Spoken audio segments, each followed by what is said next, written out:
Hercule Poirot and the Crooked Ferry Murder * Part 1. The Crooked Ferry, the river was not wide, yet it possessed the peculiar authority of something ancient. It did not hurry, nor did it invite haste. It curved upon itself with deliberate indifference, as though amused by the impatience of men who wished only to cross it. Locals called it the Grayling Reach, but to those who relied upon the ferry that plied its waters, it was simply the crossing a place of routine. Familiarity, and on certain mornings, unease. The ferry itself was old. No one could quite recall when it had first begun its service, only that it had always been there, stooping slightly to one side like an elderly man who refused a cane out of pride. Its wooden hull bore the scars of decade scratches from submerged branches, iron rivets dulled by rust, and paint that had been renewed so many times it seemed thicker than the planks beneath it.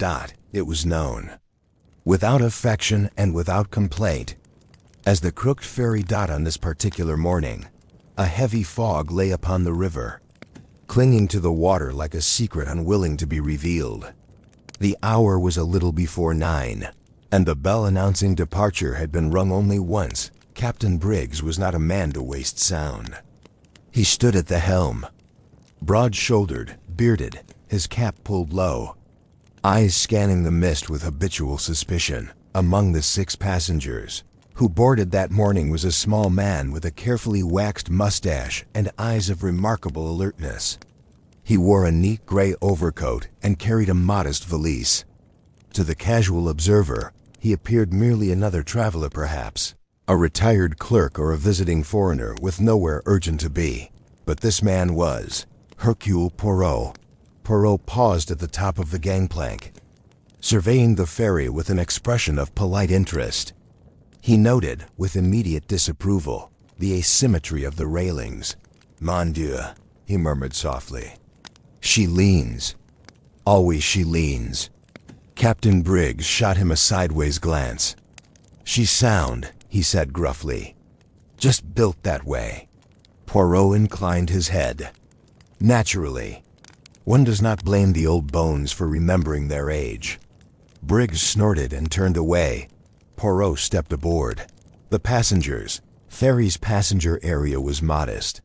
2 wooden benches facing inward, a narrow aisle between them, and at the rear, a small enclosed cabin marked Captain.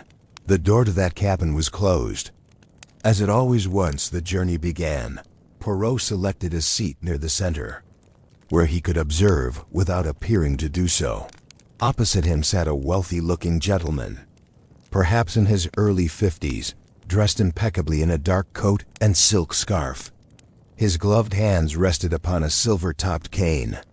He had the unmistakable air of a man accustomed to being listened to, though at present he said nothing.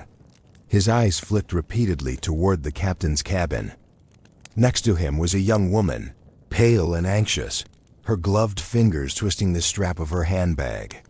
She wore a modest navy coat and a felt hat pulled low, as though hoping to diminish herself by doing so. Every sound, the creak of wood, the splash of water, caused her to flinch. Across from them sat a retired colonel, his posture ramrod straight despite the discomfort of the bench. His hair was silver, his mustache military neat. He gazed straight ahead, hands folded on his walking stick, as though still on parade. Beside the colonel was a schoolteacher, thin and quiet, spectacles perched delicately on her nose. She carried a satchel filled with papers and books, and her eyes were fixed upon the river with an expression of thoughtful detachment. Finally, leaning casually against the rail near the bow, stood a foreign traveler, tall, charming, with an easy smile and an accent that drifted pleasantly without settling anywhere definite. He hummed softly to himself, as though the fog were merely an inconvenience and not, as Poirot felt, a presence. Poirot observed them all. People, he knew, revealed themselves most honestly when they believed nothing of importance was happening. Departure with a low groan of timber and chain. The ferry pulled away from the bank. The fog swallowed the shore almost at once. The world narrowed to the width of the ferry and the slow, hypnotic movement of the river beneath it. The sound of water against wood became louder, more intimate. Captain Briggs disappeared into his cabin, closing the door firmly behind him. Poirot noted the click of the lock. Locked already? Poirot murmured, more to himself than anyone else. The colonel shifted slightly. He always locks it, he said, without turning his head. Says it keeps idle fingers away from the controls. Poirot smiled. A prudent man, then. Or a suspicious one, the foreign traveler said lightly, flashing a grin. In my country, we say the man who locks every door fears himself most of all. The businessman frowned. I should prefer my ferryman cautious rather than philosophical. The young woman said nothing, but her knuckles whitened around her handbag. An uneasy crossing. The ferry moved slowly, deliberately. The fog thickened, reducing visibility to a few yards. The river seemed to hold its breath. Poirot closed his eyes briefly, listening. There was the creak of the hull, irregular but rhythmic. The soft murmur of water. Somewhere a distant bird cried, the sound muffled and strange. He opened his eyes and studied the young woman again. She was trembling. Mademoiselle, he said gently, you are cold? She startled. I know. I mean, yes, perhaps. Poirot removed his hat slightly, a gesture of sympathy. The fog has that effect. It chills not only the body. She forced a weak smile. It will be over soon. Everything is over, eventually, Poirot agreed. The schoolteacher glanced at him sharply, as though surprised by the remark. Minutes passed. The businessman checked his watch. The colonel cleared his throat. The foreign traveler stopped humming. Something was wrong. Poirot felt it as a faint tightening. A disturbance in the careful balance of the moment. The ferry had slowed, not gradually, but suddenly, as though an invisible hand had pressed against it. The engine noise faltered. Silence followed. The locked cabin, Captain? The colonel called. No response. The businessman rose. This is highly irregular. Poirot remained seated, watching. The colonel approached the cabin door and knocked sharply. Briggs. Still nothing. The young woman stood now, her face drained of color. He always answers. The colonel tried the handle. It did not move. Locked, he said. The foreign traveler frowned. Perhaps he slipped? The colonel knocked again, harder this time. Captain Briggs, open up. Nothing. Poirot stood. Messieurs, madame, he said calmly. If the door is locked and the captain does not respond, we must consider that something has prevented him from doing so. The businessman swallowed. You mean? Poirot inclined his head. Yes. The schoolteacher pressed a hand to her mouth. The colonel stepped back. Stand clear. He threw his shoulder against the door. The lock gave way with a sharp crack. The wood splintering inward. The door swung open. The Discovery captain. Briggs lay sprawled across the narrow cabin floor. His cap had fallen beside him. His eyes were open, staring sightlessly at the ceiling. A dark stain spread slowly across his chest. For a moment, no one spoke. The fog pressed against the windows. As though listening, Poirot stepped forward, knelt briefly, and examined the body without touching it. His expression was grave but not shocked. He is dead, he said softly. The young woman screamed, and the Crooked Ferry drifted onward, carrying with it 6 passengers and a mystery that would not allow any of them to leave unchanged. Asterisk. PART2. An impossible crime. For several seconds after the young woman's scream, the world seemed to consist of nothing but soundless fog and the slow drift of the ferry upon the river. Then reality asserted itself in a rush of movement and voices. The colonel was the first to recover his composure. He stepped instinctively into command, as men of his profession often did when confronted with chaos. Steady now, he said firmly. There's no sense in panic. We must see what has happened. The businessman hovered at the cabin doorway, his face gray. He's been shot, hasn't he? Poirot rose slowly from his kneeling position.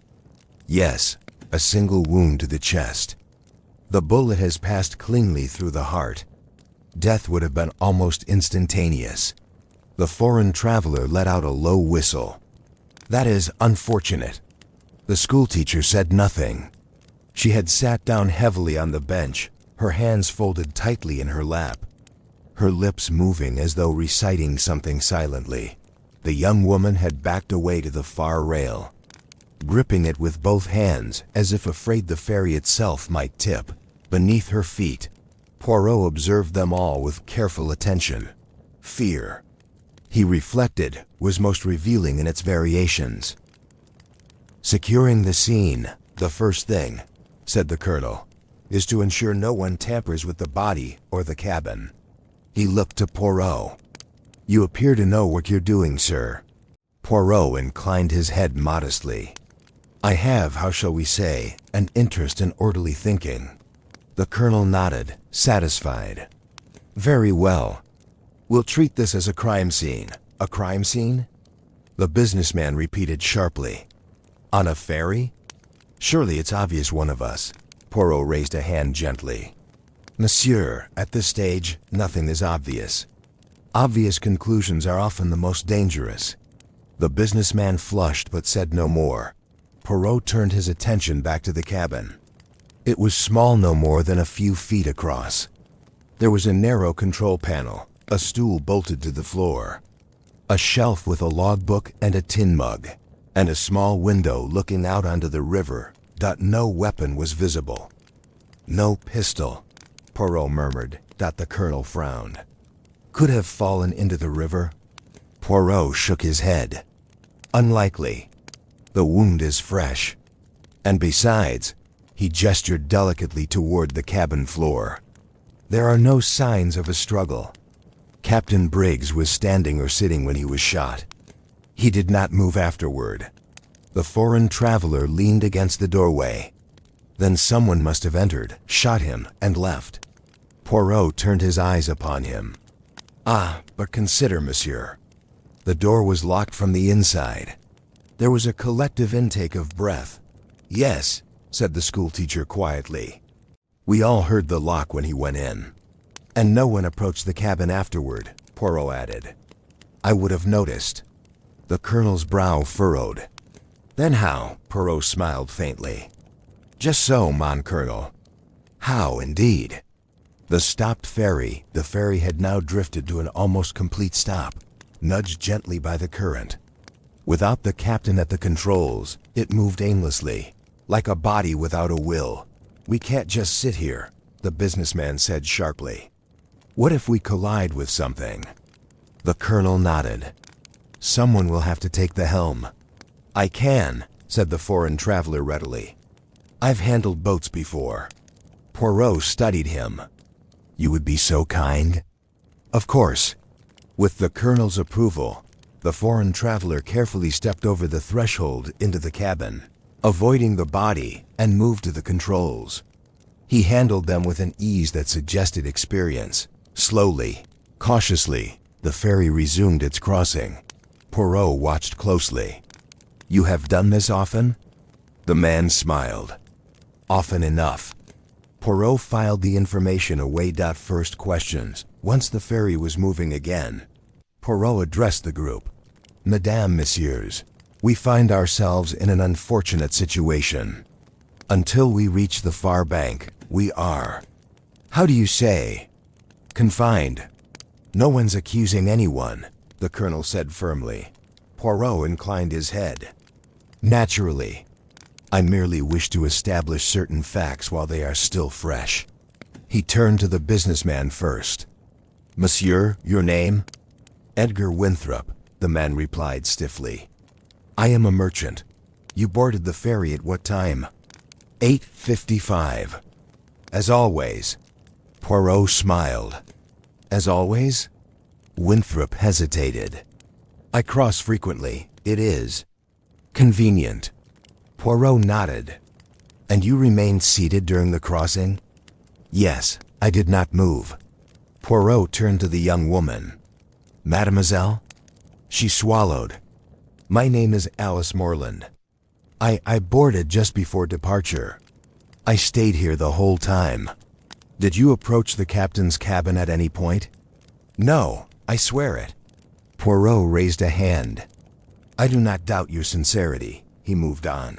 Colonel? Colonel Arthur Hawthorne, retired. I boarded at the usual time. I spoke briefly when the captain locked his door. That is all, madame. Poirot said to the schoolteacher. Emily Graves, she replied. I teach at the village school. I was reading. I did not notice anything unusual until the ferry slowed. Finally, Poirot turned to the foreign traveler. And you, monsieur? The man smiled easily. Leonard Voss, a traveler. I stood near the bow, enjoying the view, such as it was. Poirot's eyes glittered. And you did not approach the cabin? No, Poirot nodded. Thank you. The watch Poirot returned to the cabin once more. His gaze fell upon Captain Briggs's wrist. The watch was visible beneath the cuff of his sleeve.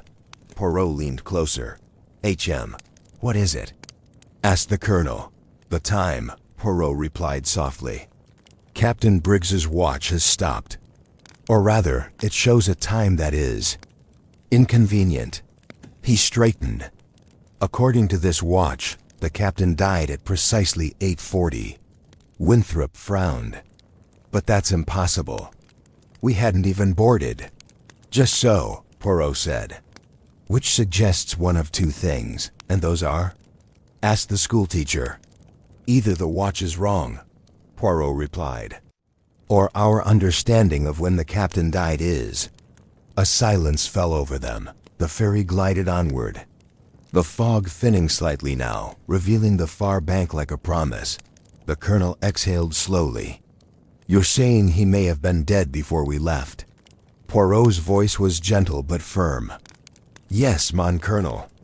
That is precisely what I am saying. The young woman gave a small broken sound. But then, she whispered. Who locked the door? Poirot looked at her, his expression unreadable. Ah, he said softly. That, mademoiselle, is the question upon which everything depends. The ferry bumped lightly against the far bank. Help, law. And judgment awaited them, and none of the 6 passengers would step onto solid ground without carrying the weight of suspicion. Part 3. The passengers. Secrets. The ferry had barely kissed the wooden posts of the landing when the fog began to thin, as though the river itself wished to distance its conscience from what had occurred upon its back. The far bank emerged muddy, ordinary, almost offensively normal after the horror that had unfolded midstream. Small crowd had already begun to gather, a dockhand, a farmer waiting to cross back, and 2 constables who had been summoned by the frantic ringing of the emergency bell at the landing. They approached cautiously, hats pulled low, eyes sharp. Colonel Hawthorne spoke briefly with them, his military authority smoothing the initial confusion. The body of Captain Briggs was respectfully covered, and the passengers were escorted to the waiting shed beside the ferry, a long, low building that smelled of damp wood and old rope. Until the inspector arrives, one of the constables said. We'll need you all to remain here. Poirot inclined his head. Naturally, he was quite pleased. There is nothing so conducive to truth. Poirot reflected as enforced proximity. The waiting shed. The shed contained a long table, several mismatched chairs, and a single small window looking out toward the river. The fog drifted past it like a restless spirit. Poirot took a seat near the window. From here, he could see everyone. The young woman, Alice Morland, sat alone at the far end, her eyes fixed on the floor. Her hands trembled despite her efforts to still them. Edgar Winthrop paced the length of the shed, his cane tapping sharply against the boards. Every few steps, he glanced toward the door. Colonel Hawthorne stood upright near the wall, arms folded, gaze forward. A man waiting for orders that would never come. Emily Graves. The schoolteacher sat with her satchel on her lap, her fingers resting protectively upon it. Her expression calm but distant. Leonard Voss leaned casually against a beam, arms crossed. His earlier charm subdued, but not extinguished. Poirot clasped his hands together and smiled faintly. "Mes amis," he said, "we have time. Let us use it." Winthrop stopped pacing. "Use it for what?" "For understanding," Poirot replied. "You see, when a man is murdered under circumstances so, how shall we say, elegant, it is rarely the result of a single simple motive." Colonel Hawthorne turned his head slightly. "You believe one of us is responsible." Poirot's eyes were kind. "I believe that at least one of you knows more than you have said." No one spoke. Poirot turned first to Alice Morland. "Alice Morland." "Mademoiselle," Poirot said gently. "You were very distressed during the crossing. May I ask why?" Alice looked up sharply.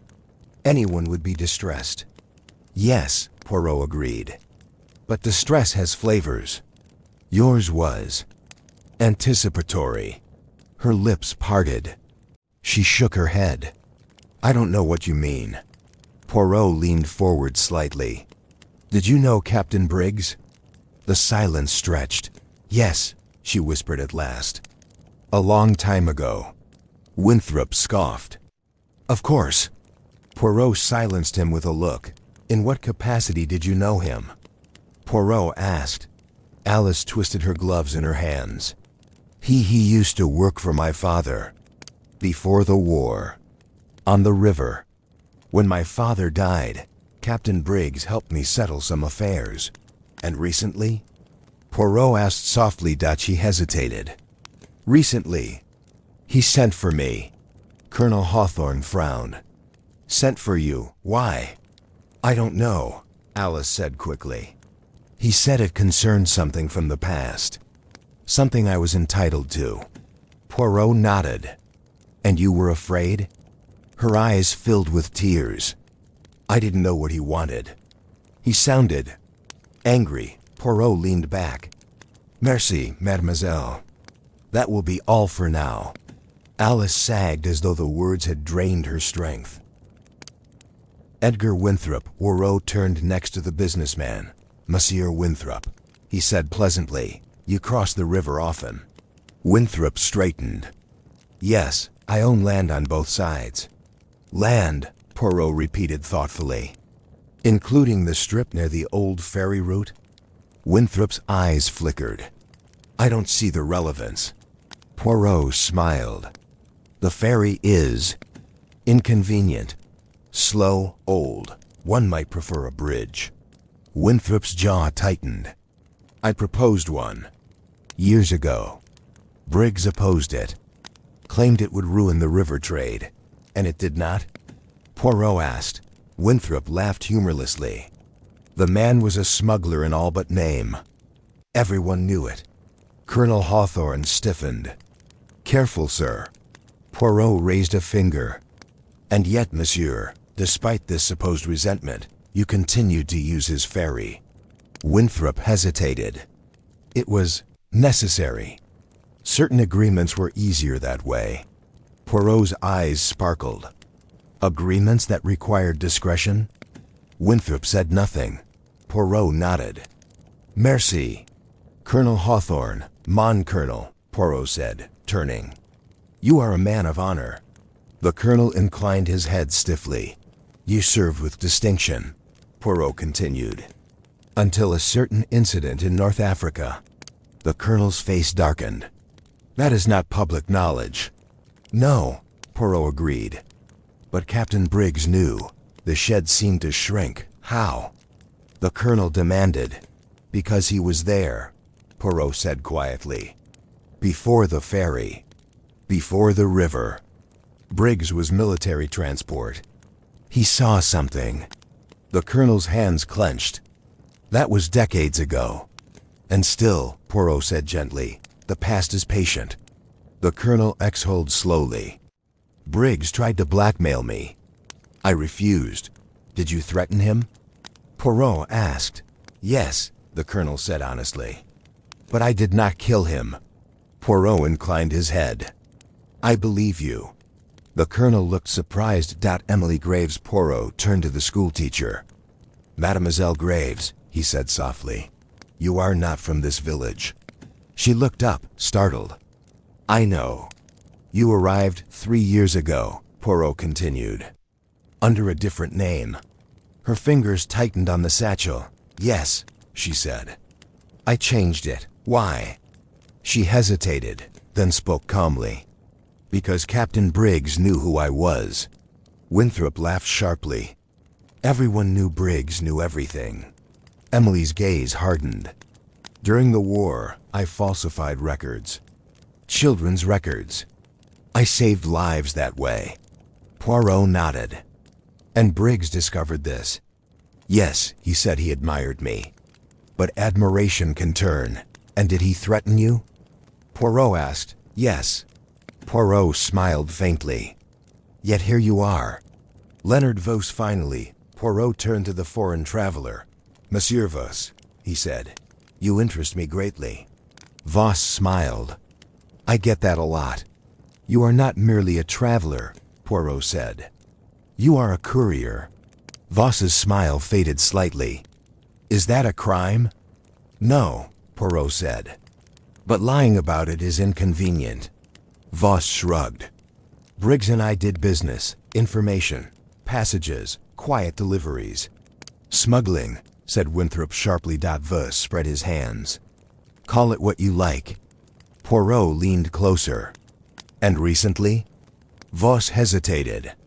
Recently, Briggs planned to stop. Said he'd been paid to keep quiet forever. Paid by whom? Poirot asked. Vos shook his head. I don't know.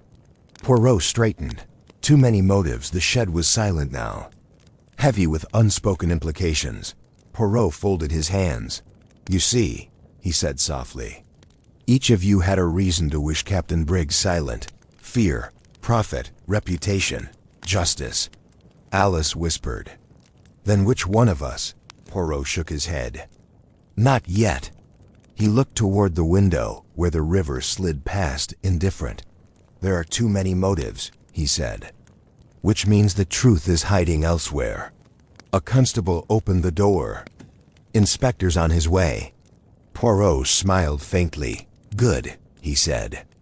Then we shall soon discover which secret is the most dangerous of all. Outside.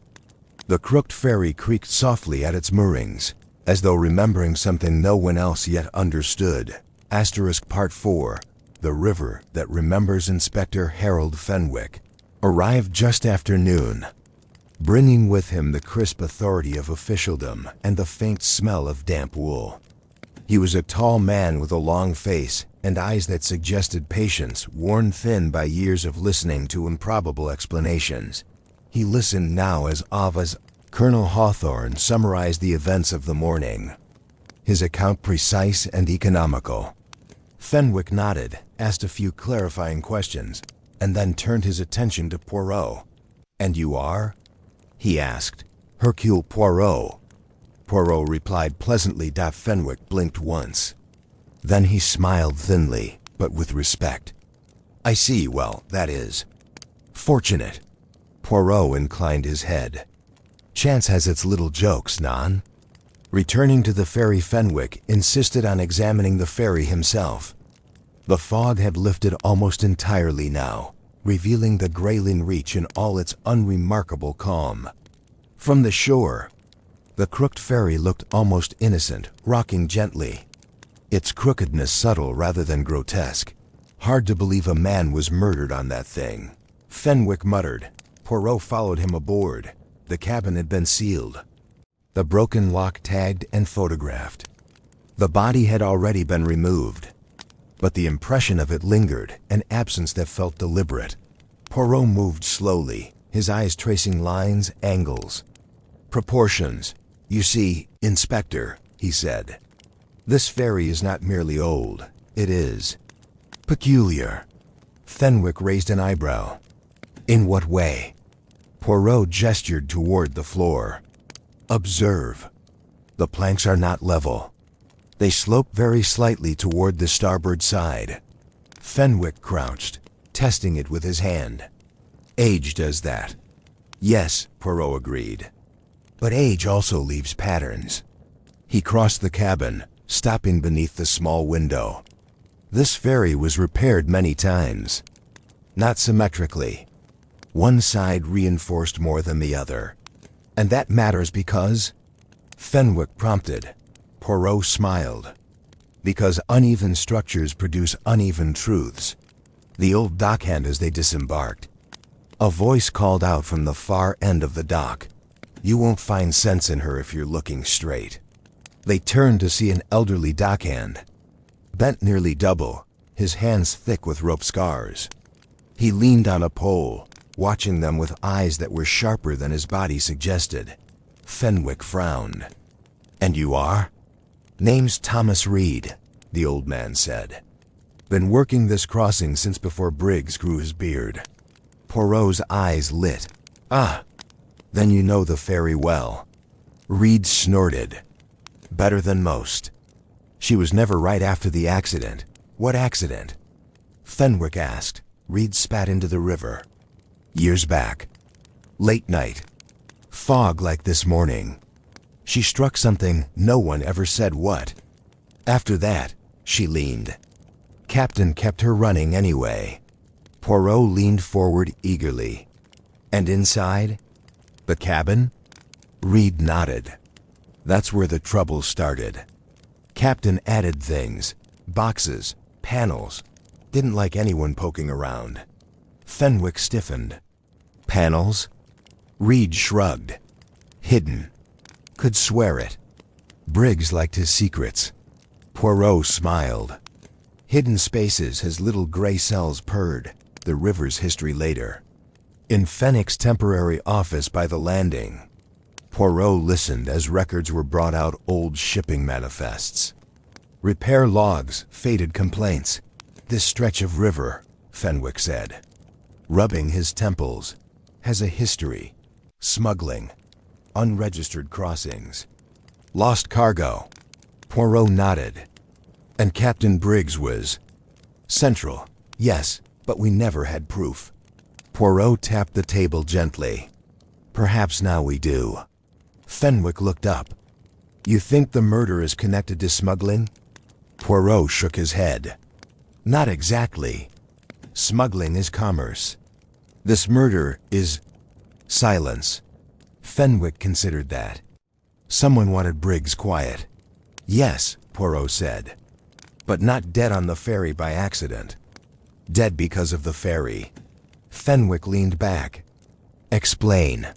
Poirot steepled his fingers. The ferry is crooked, uneven, modified. Its very structure allows for possibilities that would not exist elsewhere, such as... Poirot smiled. Patience, Inspector. A subtle experiment that afternoon. Poirot asked permission to walk the ferry alone. He paced it slowly, counting steps, noting how objects rolled, how sound traveled. He dropped a coin near the cabin door and watched it slide, just slightly to one side. He closed his eyes. In his mind, he reconstructed the morning.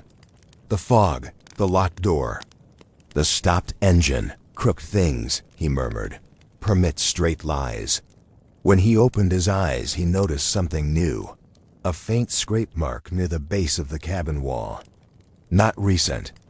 Often repeated. Poirot knelt, running a finger along it. A movable panel, he whispered behind him. A voice spoke. You see it too. Poirot turned. Emily Graves stood a few feet away. Pale but composed.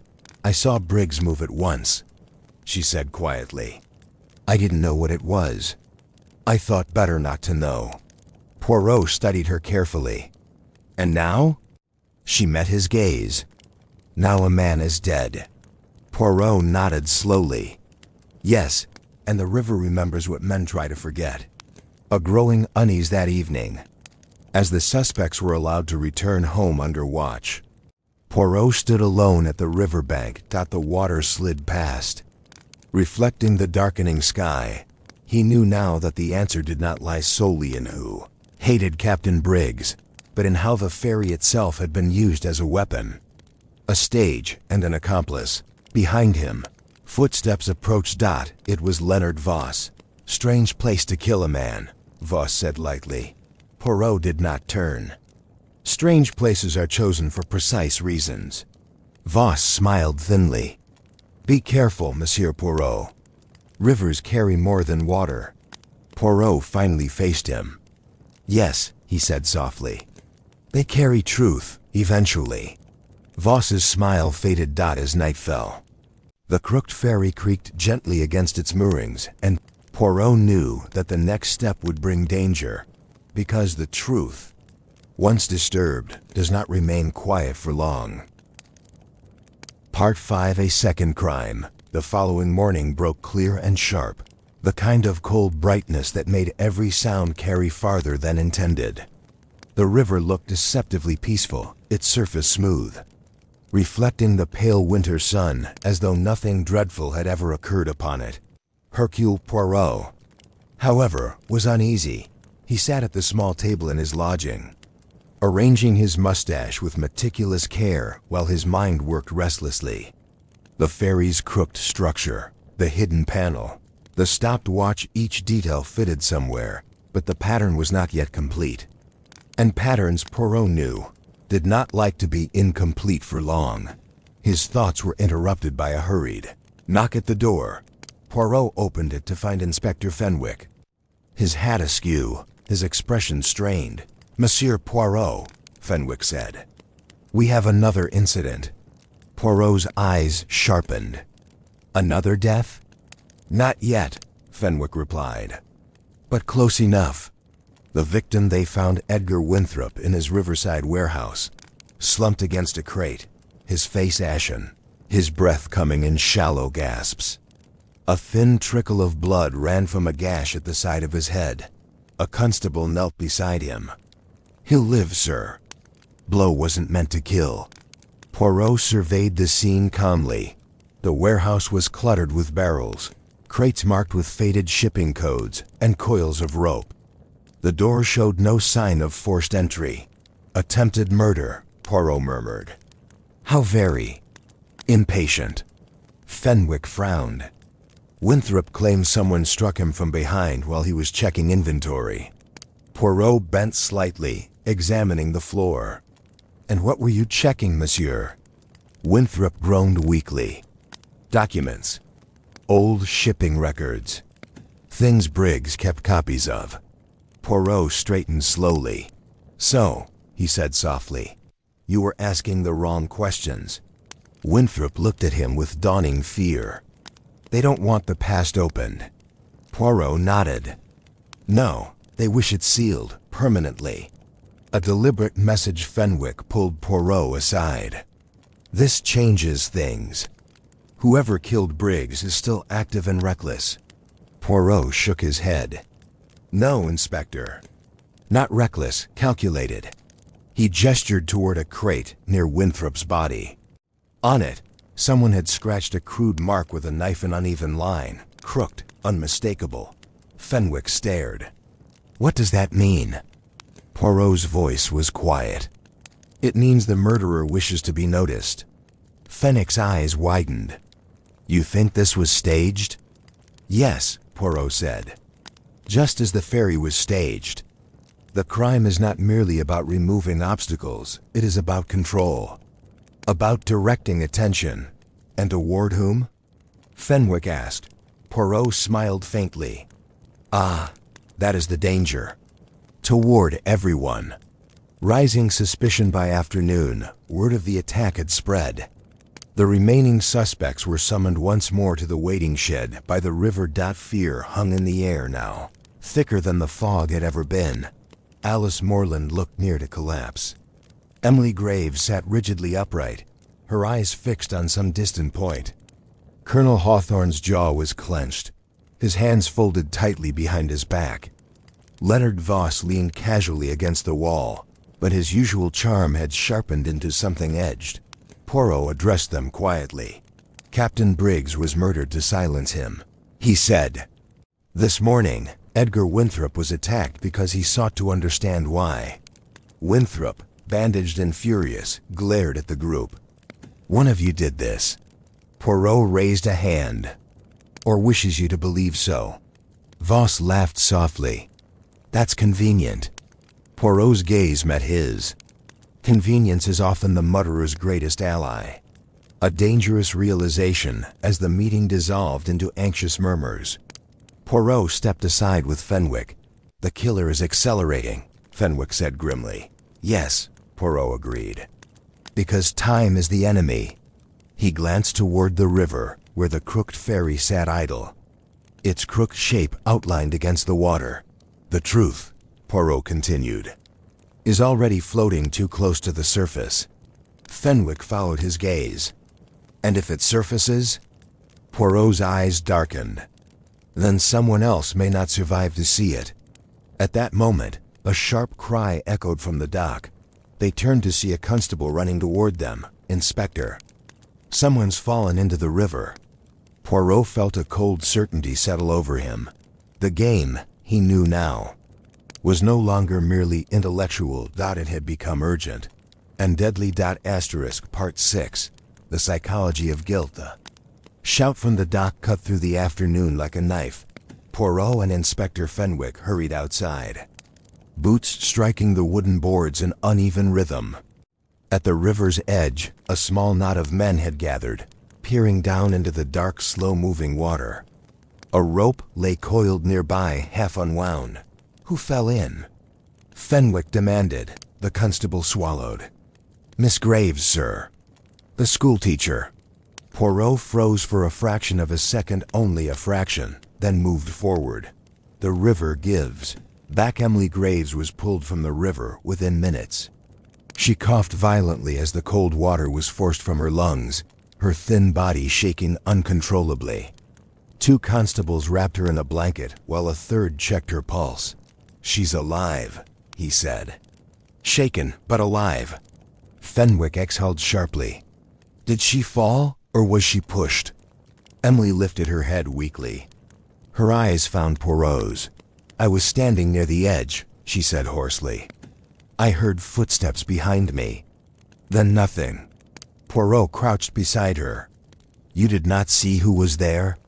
She shook her head. "No." Poirot studied her face carefully. "Fear, yes. Shock, yes. But also something else, relief." He straightened slowly. "This," he said quietly to Fenwick, "was not an accident." Fenwick grimaced. "Another attempt." "Yes," Poirot replied, "but again imperfect." A pattern emerges that evening. Poirot and Fenwick sat alone in the inspector's temporary office. A single lamp cast long shadows across the papers spread on the desk. "First Briggs," Fenwick said, ticking off points on his fingers. "Then Winthrop. Now Graves. 3 victims." Poirot nodded. "But only one death." Fenwick looked up. "What are you suggesting?" Poirot steepled his fingers. "The murderer is not killing indiscriminately. He is selecting." "Selecting what?" Fenwick asked. Poirot's voice was thoughtful. "Emotions." Fenwick frowned. "You'll have to be clearer." Poirot smiled faintly. "The first murder was perfect, clean, final. The next 2 were not meant to succeed." "You think they were warnings?" Fenwick said. "Demonstrations," Poirot corrected. "Designed to provoke fear, confusion, guilt." Fenwick leaned back. "Why not finish them off?" Poirot's eyes gleamed. "Because a frightened mind makes mistakes. A dead one does not." Watching the watchers, Poirot requested that the suspects be kept under discreet observation rather than locked away. Fenwick agreed reluctantly. "They're all scared now," Fenwick said. "Scared people do desperate things." "Yes," Poirot agreed. "And desperate people reveal themselves." Poirot spent the next day doing very little, at least. It appeared so. He walked slowly through the village, exchanged pleasantries, drank tea at the inn. But his eyes never rested. He noticed how Alice Morland jumped at every sound, how her gaze flicked constantly toward the river.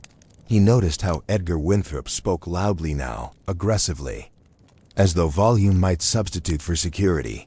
He noticed how Colonel Hawthorne kept his back to walls, how his sleep was short and restless, and he noticed Leonard Voss remained calm. Too calm. He laughed easily. He moved freely.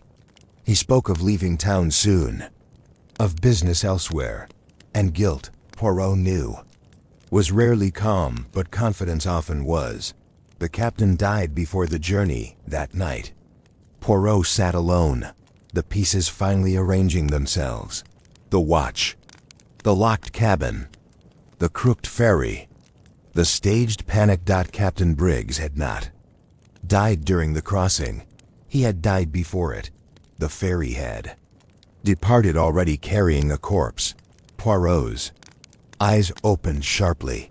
The murderer did not need opportunity, he murmured. Only timing. If Briggs was already dead when the passengers boarded, then every alibi was true and meaningless. The ferry had not been a crime scene. It had been theater. The psychology of the killer. Poirot met Fenwick early the next morning. The murderer is not impulsive, Poirot said. He is a planner. He understands people, their fears, their weaknesses. Fenwick nodded slowly. And the second and third attacks? Tools, Poirot replied. To destabilize, to make the innocent doubt themselves and each other. Fenwick's expression darkened. You're saying the killer is enjoying this? Poirot did not answer immediately. Then he said softly, no, he is afraid.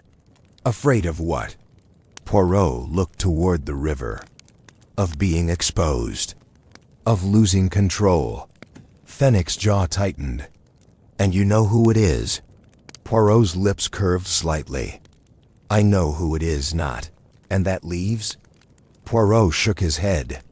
One more test is required. Fenwick stiffened. Test?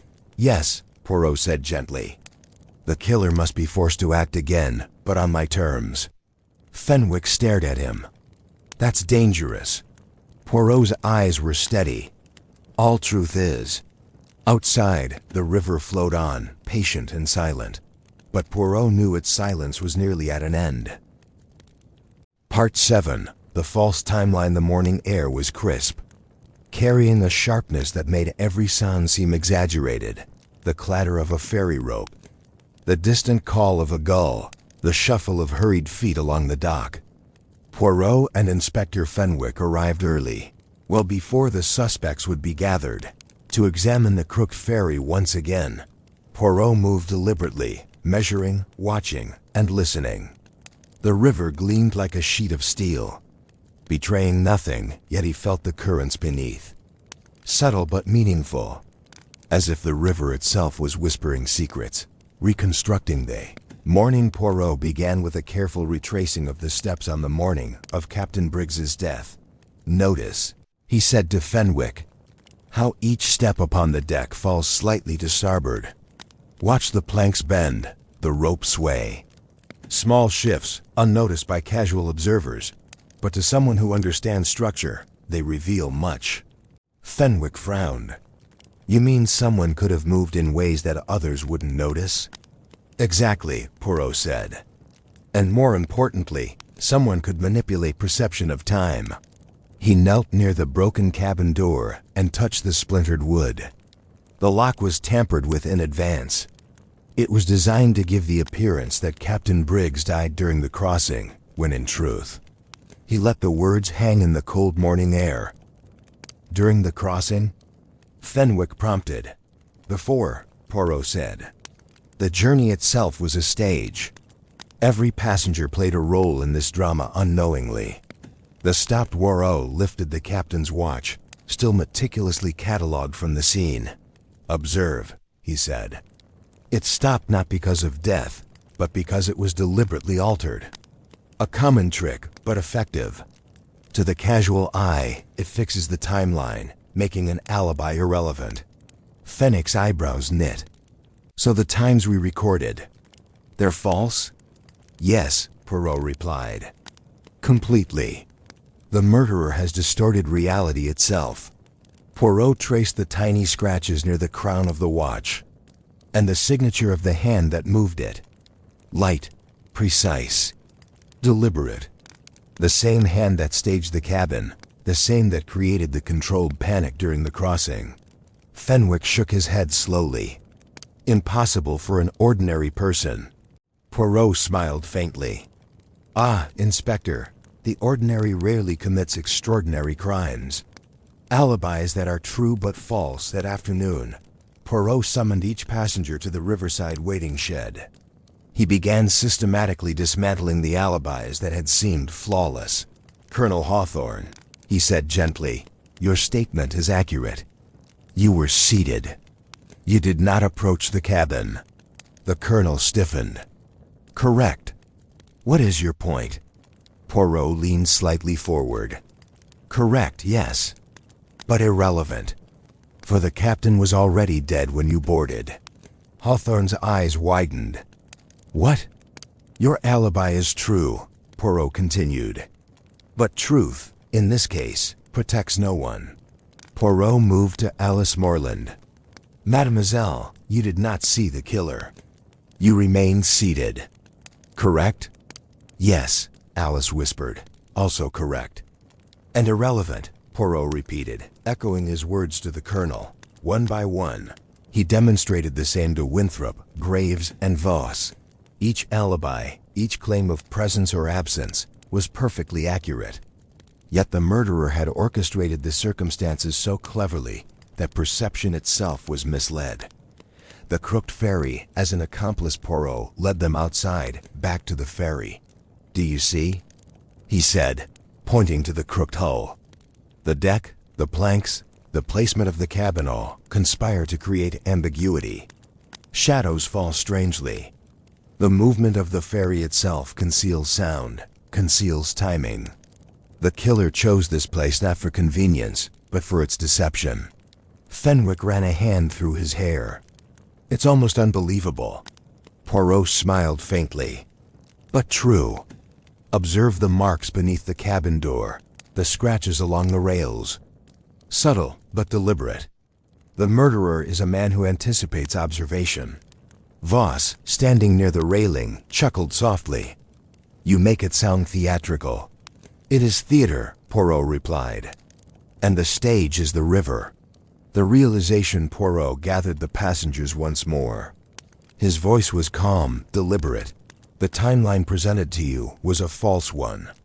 You believed the murder occurred during the crossing. You believed alibis would protect you. You were wrong." Faces paled. Alice clutched her handbag. The colonel straightened rigidly. Winthrop's lips trembled. Graves blinked rapidly. Even Voss's confidence wavered, just a fraction. Poirot continued.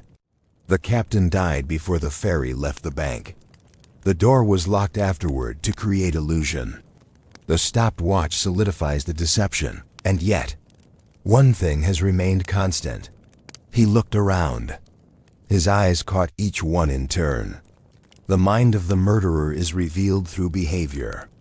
Anxiety, over-explanation, avoidance, these are all signs. And so far, one among you has been too calm. Voss stiffened imperceptibly. "Yes," Poirot said softly. "The murderer has directed the course of events, but even he cannot escape the truth of his own mind. And the mind is a betrayer more cruel than any river." A tense silence fell. Even the wind seemed to hush, as if listening. Poirot leaned back slightly, allowing the weight of the revelation to settle. "Tomorrow," he said quietly, "the illusion will collapse completely. And the murderer will act again, but on my terms." The Crooked Ferry sat moored, silent, crooked, and watchful. Its secrets, and the murderer it had sheltered, were almost ready to be revealed. Part 8. The Crooked Truth. The next morning dawned overcast, the river glimmering dully under a pale sky.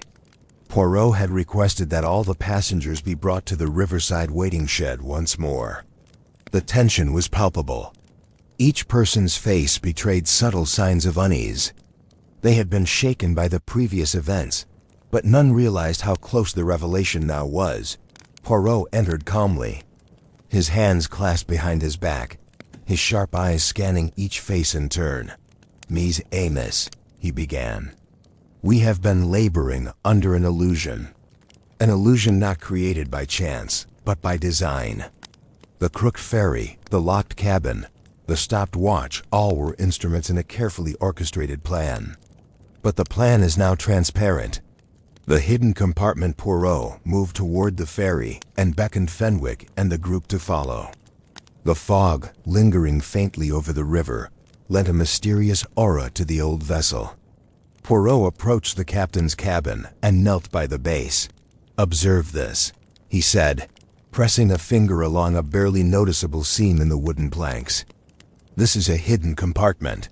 He lifted the small panel, revealing a bundle of papers, old shipping manifests, letters, and a ledger filled with coded entries. "These records," Poirot explained, "detail not only the captain's activities, but also those who engaged with him in secret dealings, smuggling, transport of unregistered goods, and hidden communications." Alice Morland gasped. "I had no idea he kept so many secrets." "Yes, mademoiselle," Poirot replied gently. "But the most important secret is not the cargo, but the threat it posed.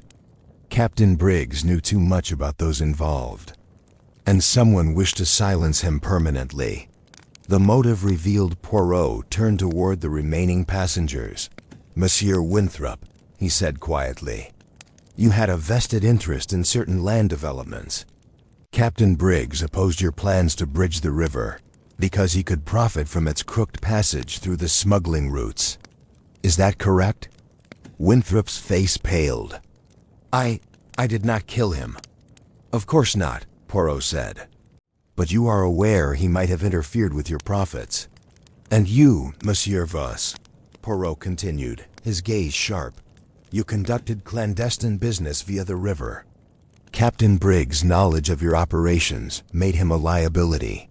Voss shifted slightly, but said nothing. Poirot looked to Emily Graves. "You altered records during the war, saving lives. Yes, but Captain Briggs knew your true identity. Exposure would ruin your carefully constructed life. Fear can be as powerful a motivator as greed or vengeance." The colonel remained stoic, but Poirot's eyes softened. "And you, Colonel, you once refused to be blackmailed by Briggs. A man of honor, yes, but even honor does not preclude temptation or fear." Finally, Poirot turned to Alice. "Mademoiselle, your connection is personal. Captain Briggs once served your family. He summoned you recently to discuss matters from the past. A threat, perhaps unintentional, but a threat nonetheless." The killer's identity Poirot straightened, eyes narrowing. Yet, despite these many motives, the real murderer is neither driven solely by fear, nor by greed, nor by vengeance. He is clever, calculating, observant, calm, too calm. All eyes turned to Leonard Voss. Voss's face betrayed a flicker of surprise.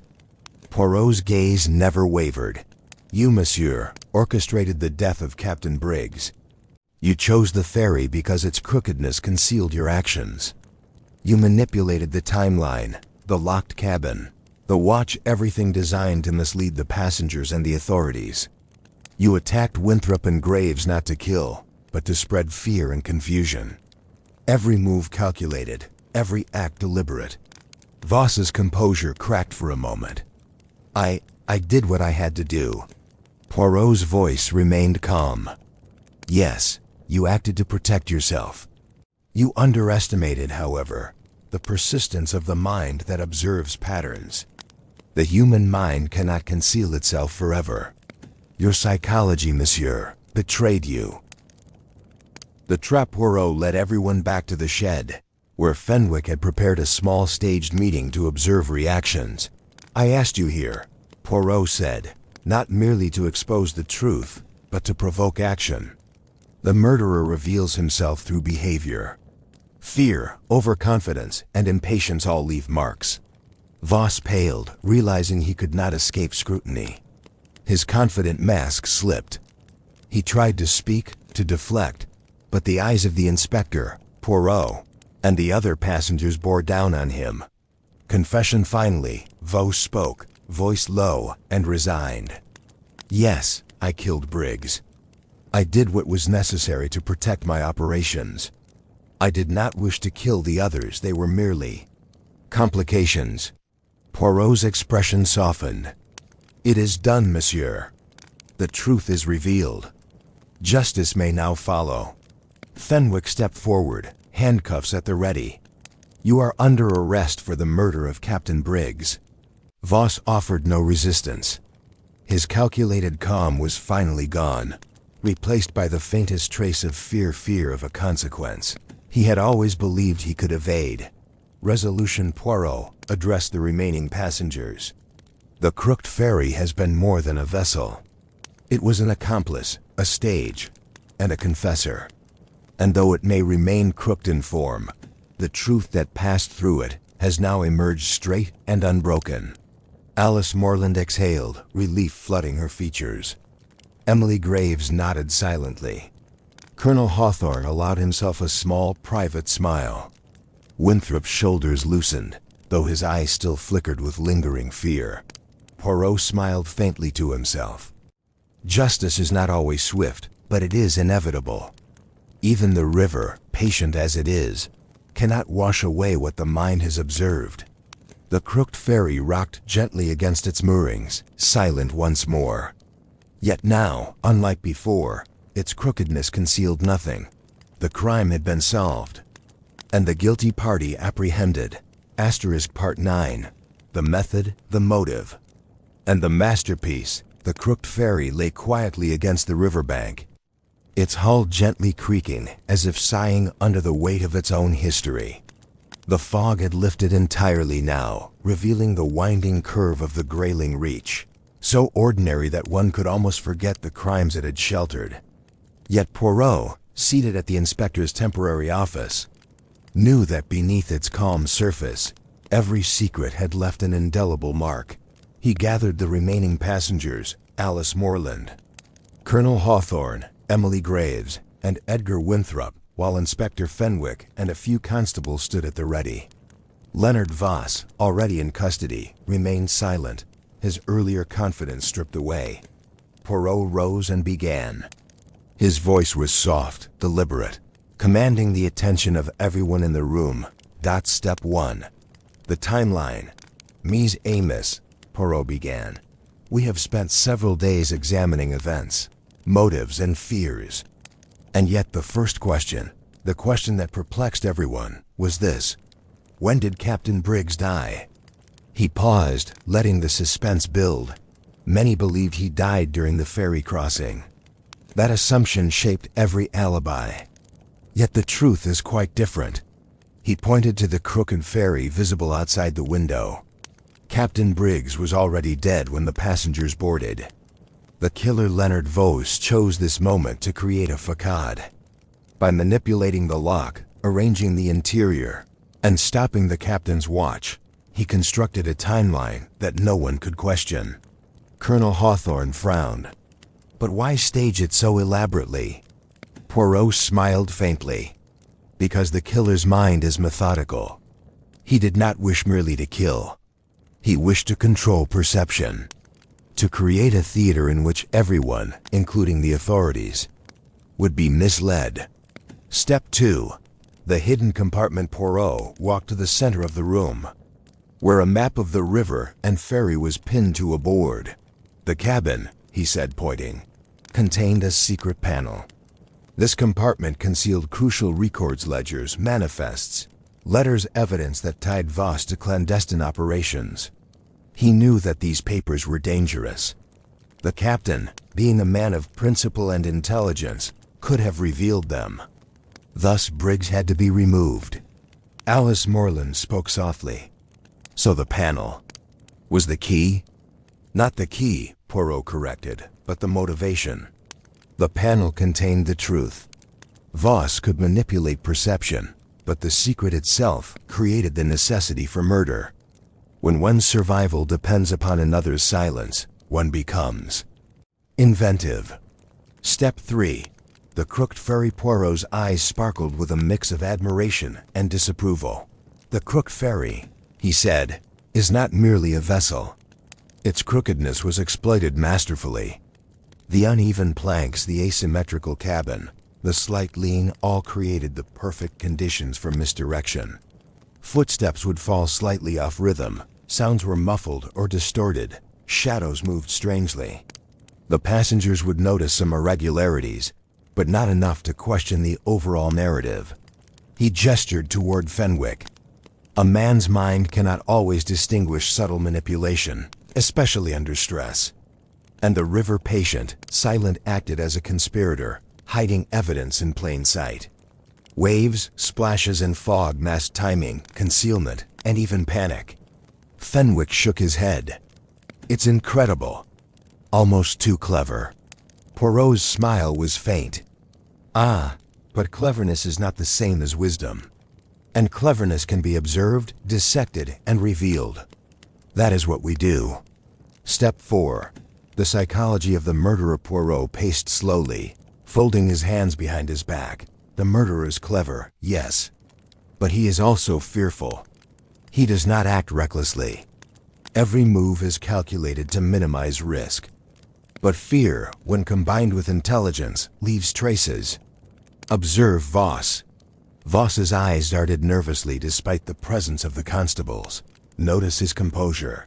Yes, but notice also hesitation. The overconfidence that masks indecision.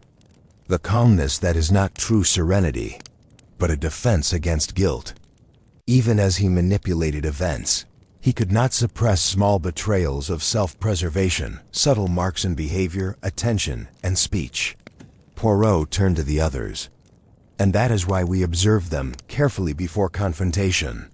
Fear, anxiety, and impatience reveal more than alibis. The human mind cannot hide everything, even when the body attempts to deceive. Step 5. The attempts on others. Poirot's eyes swept the room. The attack on Winthrop. The fall of Emily Graves into the river. They were not intended to kill. They were demonstrations. Tools of fear.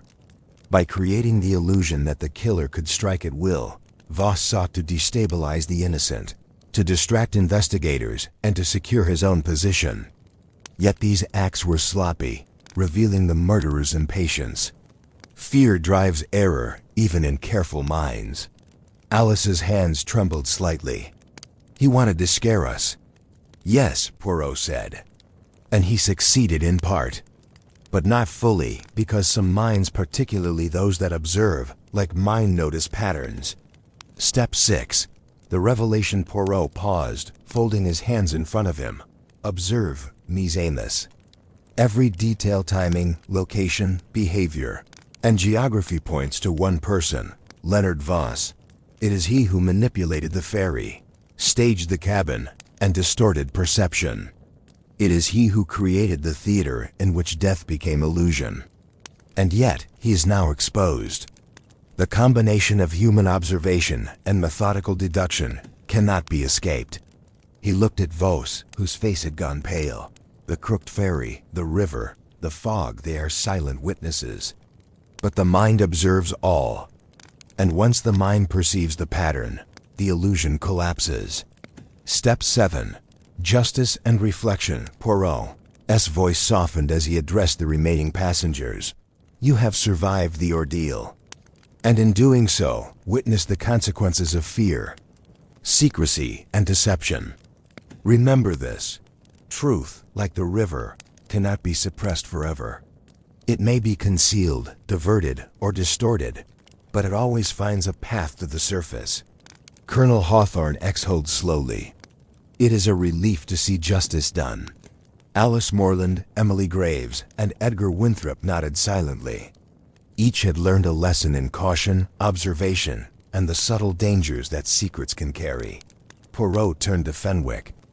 Inspector, the case is concluded. The murderer is apprehended. The crooked ferry may remain crooked, but it shall no longer be an accomplice to crime. Fenwick smiled, exhausted but satisfied. Brilliant, as always, Poirot. Poirot allowed himself a faint, modest smile. Merci, mon ami. Justice requires patience, observation, and a mind that notices even the smallest irregularities. Crookedness may conceal, but never forever. Outside, the Crooked Ferry rocked gently against its moorings. The river flowed on, indifferent, patient, and silent, bearing witness to the truths that men attempt to hide, and to the order restored by human diligence and intelligence. Part 10. The Final Revelation. The afternoon sunlight slanted through the windows of the small riverside shed, casting long shadows across the worn wooden floorboards. Outside, the Crooked Ferry rocked gently against its moorings, its crooked hull glinting faintly in the late light. The river itself seemed unusually calm, as if it too waited for the final act to unfold. Inside the shed, the remaining passengers, Alice Morland, Colonel Hawthorne, Emily Graves, and Edgar Winthrop, sat quietly, their faces etched with tension, their hands folded tightly in their laps. Hercule Poirot, standing at the center of the room, adjusted his mustache and allowed his sharp eyes to sweep over the group. Inspector Fenwick stood nearby, notebook in hand, prepared to record every word of the denouement. Leonard Voss, the murderer, sat apart, flanked by two constables. His confident demeanor from previous days had vanished, replaced by a tense, almost imperceptible shivering of restraint. Poirot cleared his throat. "Mes amis," he began, his voice calm but firm. "We have reached the conclusion of a most instructive case. It has required patience, observation, and careful deduction to unravel the mysteries that have plagued the Grayling Reach and the Crooked Ferry. Today, I shall explain not only the method and motive, but also the intricate manner in which the mind of the murderer has been revealed through behavior, circumstance, and misdirection." The room remained silent, every eye fixed on Poirot. Even Voss, though defiant in appearance, could not fully hide his apprehension. "The murder of Captain Briggs," Poirot began slowly, tracing a line in the air with one delicate finger. "The first question that confronted us, as soon as the body was discovered aboard the ferry, was deceptively simple. When did Captain Briggs die?" He paused, allowing the weight of the question to settle. "Many of you, understandably, assumed he died during the crossing. The sight of his body in the cabin, the locked door, the stopped watch, all pointed to that conclusion. And yet, as any careful observer might suspect, appearances can deceive. Captain Briggs was, in fact, murdered prior to the ferry's departure. His death was not accidental nor spontaneous, but carefully timed to coincide with the boarding of the passengers, creating the illusion of a mid-voyage murder." Alice Morland's fingers tightened around her handbag. "So, we were witnesses to a deception?" she whispered. "Precisely, mademoiselle," Poirot replied gently. "The murderer, Leonard Voss, knew that if the body were discovered mid-journey, every alibi would seem irrelevant. By arranging events in this manner, he created the perfect theater, a tableau in which each of you, though innocent, appeared to play a role in his design." Fenwick interjected. "But how could he manipulate the timeline so convincingly?" Poirot gestured toward the watch that had been recovered from the captain's wrist. "The watch, Monsieur Fenwick, was deliberately stopped and adjusted to suggest a time of death during the crossing. Combined with the manipulation of the cabin door lock and the careful positioning of the body, the scene created an illusion that all of you initially accepted as truth." Voss shifted in his seat, the faintest flicker of panic crossing his face. Poirot's eyes narrowed. "The Crooked Ferry as an instrument," Poirot continued, his voice rising slightly as he walked slowly to the window overlooking the river. "The Crooked Ferry itself was no passive stage. Its very construction, uneven planks, asymmetrical cabin placement, subtle leaning to starboard, was exploited as an instrument of deception. Footsteps could be misheard, sounds could be masked, and shadows could deceive the eyes. The river, patient and silent, aided the concealment of critical movements and masked the precise timing of events. It is a vessel, yes, but also an accomplice. Colonel Hawthorne's eyes narrowed. So the ferry itself was a weapon? Not in the conventional sense, Poirot replied. Rather, it was a tool of manipulation. A master of misdirection, if one knows its peculiarities. Leonard Voss understood this. He knew the subtle nuances of the deck, the cabin, and the river's current. And he used these facts to stage an unassailable illusion of time, presence, and opportunity. The motive Poirot turned to the group and spoke with careful deliberation. The question that naturally arises is, why? Why would a man commit such a carefully orchestrated murder? He paused, letting the weight of his words settle over them. Leonard Voss had a vested interest in certain clandestine operations conducted along the river, activities that would be exposed by Captain Briggs. The captain's knowledge of smuggling routes, unregistered cargo, and sensitive communications rendered him a threat. Voss did not act impulsively. He acted from fear that his operations would be discovered and dismantled, and from a desire to maintain control. Alice Morland shivered. And the others? The attacks on Winthrop and Miss Graves? They were demonstrations, Poirot explained. Not intended to kill, but to instill fear and confusion. By creating the illusion that he could strike at will, Voss sought to destabilize you, the innocent observers, and to reinforce his position of control. Each act was calculated, each demonstration meticulously timed, and each intended to manipulate perception without creating immediate evidence of guilt. The psychology of the killer. Poirot's voice softened as he continued. Observe, mes amis, the psychology at work. The murderer's intelligence is formidable, yet constrained by fear. His actions are precise, but not infallible. Fear leaves traces, slight hesitations, micro-expressions, unconscious gestures. Even a man as clever as Voss cannot entirely mask these signs. Every observer, consciously or unconsciously, contributes to revealing the truth. He paused and fixed Voss with his piercing gaze. Your calm, monsieur, was deliberate. Your confidence a mask. And yet, every action you took betrayed subtle signs of anxiety, fear of exposure, fear of loss, fear of consequences. Intelligence cannot overcome all human instincts, and those instincts are more revealing than any weapon. The roll of evidence. Poirot gestured toward the hidden panel in the cabin, which had been retrieved and placed on the table for all to see.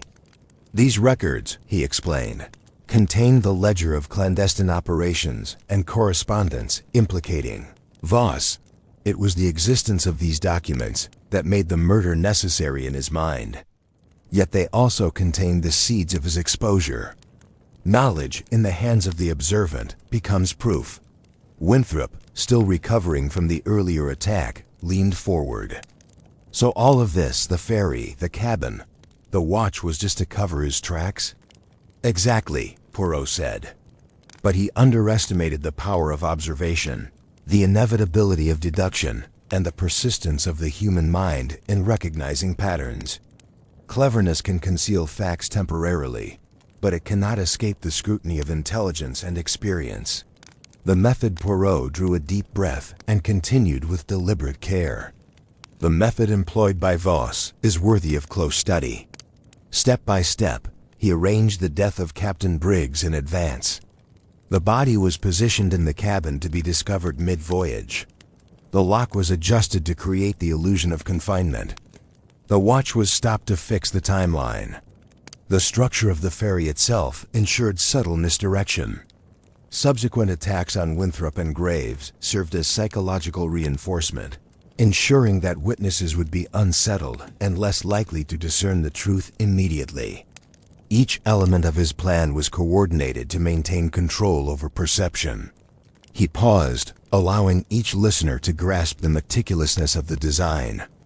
It is a masterpiece of calculation, but a masterpiece flawed by the inherent nature of human behavior. The collapse of the illusion. Poirot's gaze swept the room. The illusion collapsed not because of force, nor by luck, but through careful observation and deduction.